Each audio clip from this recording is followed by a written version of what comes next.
دیکھو ہم جو بھی کام کرتے ہیں اچھا ہو یا برا، اور جو بھی ہم بات کرتے ہیں اچھی ہو یا بری، وہ ہمارے دل پہ ضرور اثر کرتی ہے، اور اس اثر کا نام غفلت ہے، اور اس اثر کو دور کرنے کے لیے اللہ تعالیٰ کا ذکر ہے۔ اور ہر چیز کی صفائی کے لیے کوئی نہ کوئی چیز ضرور ہوتی ہے، جیسے کپڑے اور بدن کی صفائی کرنے کے لیے صابن ہے، اور لوہے کے زنگ کو دور کرنے کے لیے آگ کی بھٹی ہے، اسی طرح دلوں کے زنگ کو دور کرنے کے لیے اللہ کا ذکر کی ضرورت ہے۔ یعنی کہ جو ہمارے دلوں پر جنگ ہے اسے دور کرنے کے لیے اللہ کے ذکر کی ضرورت ہے۔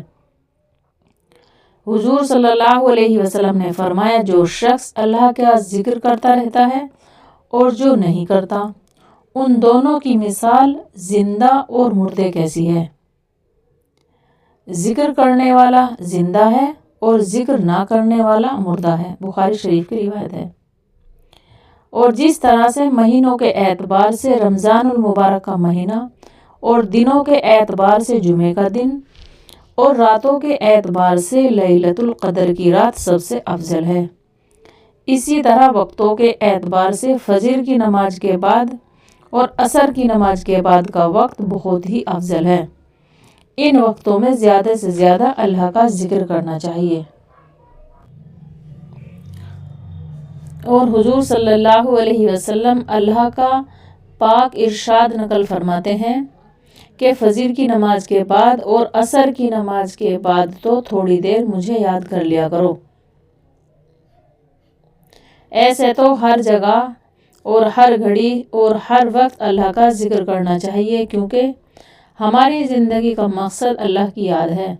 حضور صلی اللہ علیہ وسلم کا ارشاد ہے کہ جنت میں جانے کے بعد اہل جنت کو دنیا کی کسی بھی چیز کا افسوس نہیں ہوگا، تعجب ہوگا تو اس گھڑی کا ہوگا جو دنیا میں اللہ کے ذکر کے بغیر گزر گئی ہوگی۔ جن لوگوں کی زبان اللہ کے ذکر سے تر و تازہ رہتی ہے وہ جنت میں ہنستے ہوئے داخل ہوں گے۔ سبحان اللہ۔ روزانہ صبح و شام ان دونوں وقتوں میں عادت ڈالنے کے لیے بزرگان دین نے 3 تسبیحات کی پابندی بتلائی ہے۔ نمبر 1 تیسرا کلمہ، نمبر 2 درود شریف، نمبر 3 استغفار۔ ان تسبیحات کو قبلہ رخ بیٹھ کر اللہ کے دھیان کے ساتھ معنوں کو سمجھ کر پڑھیں۔ تیسرے کلمے کی فضیلت میں آتا ہے کہ حضرت ام ہانی رضی اللہ عنہا فرماتی ہیں کہ ایک مرتبہ حضور صلی اللہ علیہ وسلم تشریف لائے، میں نے عرض کیا، یا رسول اللہ صلی اللہ علیہ وسلم، میں بڑھیا ہو گئی ہوں اور ضعیف بھی ہوں، کوئی عمل ایسا بتا دیجئے کہ بیٹھی بیٹھی کرتی رہا کروں۔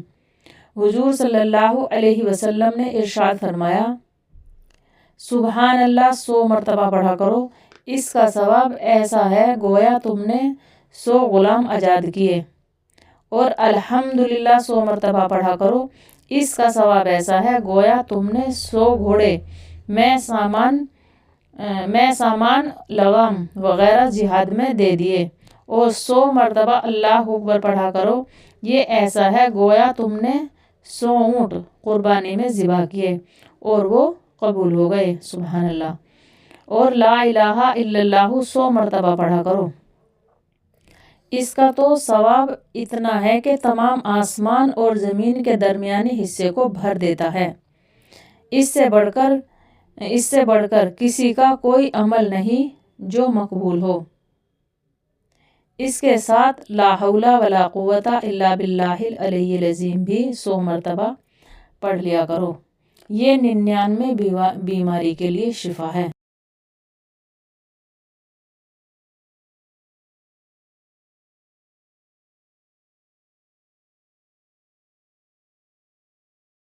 دوسری تسبیح درود شریف کی ہے۔